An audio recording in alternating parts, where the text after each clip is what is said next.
One thing that I talked about the other day was the fact that extreme feminism puts women in danger because it sacrifices their safety in order to prove a point that can't be proven. So if you want to go back and find that video and watch it, you can. But another thing that I want to point out is a lot of these people who are attacking people like myself and others who point out that, hey, Cassie has to be held accountable for some of her choices. She chose to do some of those things and she was not under duress, okay? We get attacked, okay? But a lot of those people, they don't really care about Cassie's well-being. They just want to prove a point. They just want to be right. If they really cared about Cassie's well-being, they would be speaking on something that she needs to prepare for, but they're not. But I actually do care about humanity, so I'm going to give her some game that y'all need to be giving her if y'all gave a fuck about her.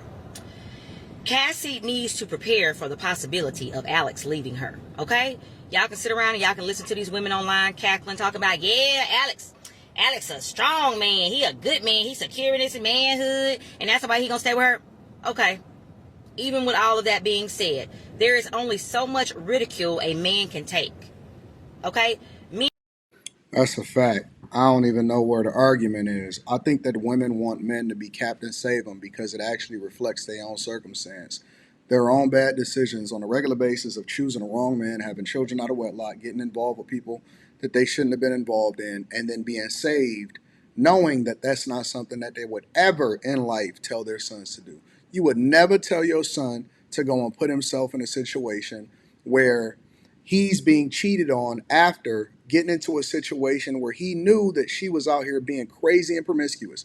And I talked to people that was in the courtroom and they said that he was cringing, but then he was trying to stare at Diddy like it was a big problem. The reality is that we aren't wired like that, and I think that he could quite possibly be the biggest simp or homosexual, meaning that he's coming up off of her, or he's just a really, really big simp. And we are not wired that way. We're not wired to take that level of criticism and ridicule and be embarrassed, and everywhere you go, everybody know that you a cuck. We not built like that. Even people that subjects themselves to that lifestyle sexually, right?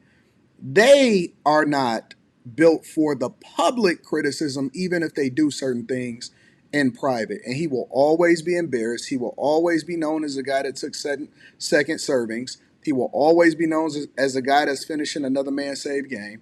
And that's just it. But the women keep trying to make it seem like he a strong man, but no woman would ever want to be involved with a man like that unless they was taking advantage of him. That's just the facts.